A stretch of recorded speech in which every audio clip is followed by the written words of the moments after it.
అపోస్తలుల కార్యములు 26వ అధ్యాయం. అగ్రిప్ప పౌలును చూచి, నీ పక్షమున చెప్పుకొనుటకు నీకు సెలవైంది అనెను. అప్పుడు పౌలు చేయి చాచి ఇలాగు సమాధానం చెప్పసాగెను.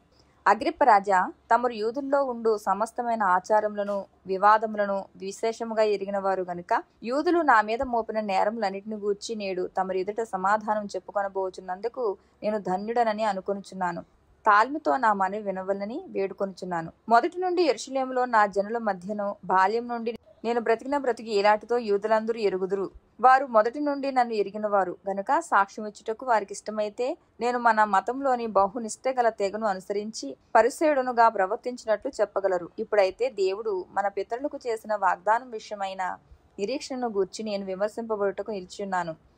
మన 12 గోత్రముల వారు ఎడతెగక దివారాత్రములు దేవుని సేవించుచు ఆ వాగ్దానము పొందుదమని నిరీక్షించుచున్నారు. ఓ రాజా, ఈ నిరీక్షణ విషయమే యూదులు నా మీద నేరం మోపియున్నారు. దేవుడు మృతులను లేపునను సంగతి నమ్మతగనిది అని మీరేలా ఎంచుచున్నారు? నజరేయుడైన యేసు నామమునకు విరోధముగా అనేక కార్యములు చేయవలనని నేను అనుకుంటుని. యెరూషలేములో నేను ఎలాగు చేసి నేను ప్రధాన యాజకుల వలన అధికారం పొంది పరిశుద్ధులను అనేకులను చెరసాల్లో వేసి వారిని చంపినప్పుడు సమ్మతించితిని. అనేక పర్యాయములు సమాజ మందిరములన్నిటిలో వారిని దండించి వారు దేవదూషణ చేయునట్లు బలవంత పెట్ట చూచితిని. మరియు వారి మీద మిక్కిలి క్రోధము గలవాడనై ఇతర పట్టణములకు వెళ్లి వారిని హింసించుచూ ఉంటిని. అందు నిమిత్తము నేను ప్రధాన యాజకుల చేత అధికారమును ఆజ్ఞయు పొంది దమస్కునకు పోవుచుండగా, రాజా, మధ్యాహ్నమందు నా చుట్టూను నాతో కూడా వచ్చిన వారి చుట్టూను ఆకాశం నుండి సూర్య తేజస్సు కంటే మిక్కిలి ప్రకాశమానమైన ఒక వెలుగు త్రోవలో ప్రకాశించుట చూచితిని. మేమందరమును నేలపడినప్పుడు, సౌలా సౌలా నన్నెందుకు హింసించుచున్నావు? మునికోలలకు ఎదురుతనుట నీకు కష్టమని హెబ్రీ భాషలో ఒక స్వరము నాతో పలుకుట వింటిని.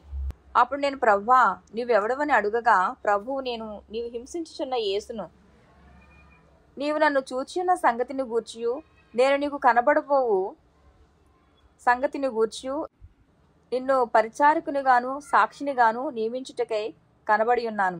నీవు లేచి నీ పాదములు మోపి నిలువుము. నేను ఈ ప్రజల వలనను అన్యజనుల వలనను హాని కలుగకుండా నిన్ను కాపాడదను.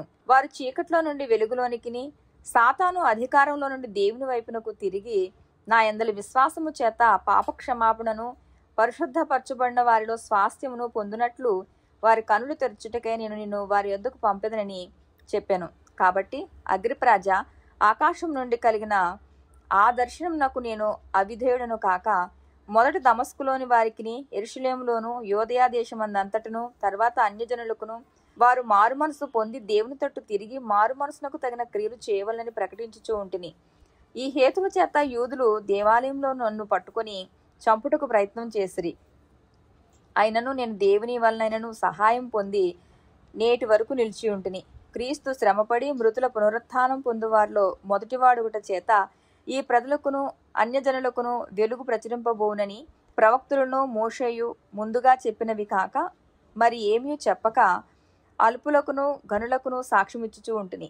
అతడు ఇలాగు సమాధానం చెప్పుకొనుచుండగా ఫేస్తు, పౌలా, నువ్వు వెర్రివాడవు, అతి విద్య వల్ల నీకు వెర్రి పట్టిందని గొప్ప శబ్దంతో చెప్పెను. అందుకు పౌలు ఇట్లనెను, మహాఘనత వహించిన ఫేస్తు, నేను వెర్రివాడను కానుగాని సత్యమును స్వస్థబుద్ధియు గల మాటలనే చెప్పుచున్నాను. రాజు ఈ సంగతులు ఎరుగును గనుక అతని ఎదుట నేను ధైర్యముగా మాట్లాడుచున్నాను. వాటిలో ఒకటియు అతనికి మరుగై ఉండలేదని రూఢిగా నమ్ముచున్నాను. ఇది ఒక మూలను జరిగిన కార్యము కాదు. అగ్రిప్పరాజా, తమరు ప్రవక్తలను నమ్ముచున్నారని నేను ఎరుగుదును. అందుకు అగ్రిప్ప, ఇంత సులభముగా నన్ను క్రైస్తవుని చేయి చూచున్నావే అని పౌలుతో చెప్పాను. అందుకు పౌలు, సులభముగానో దుర్లభముగానో తమరు మాత్రం కాదు, నేడు నా మాట విని వారందరూ ఈ బంధకములు తప్ప నా వలె ఉండునట్లు దేవుడు అనుగ్రహించును గాక. అంతటా రాజును అధిపతియు బెర్నికేయు వారితో కూడా కూర్చున్న వారు లేచి అవతలకు పోయి, ఈ మనుషుడు మరణమునకైనను బంధకములకైనను తగినదేదియు చేయలేదని తమలో తాము మాట్లాడుకునిరి.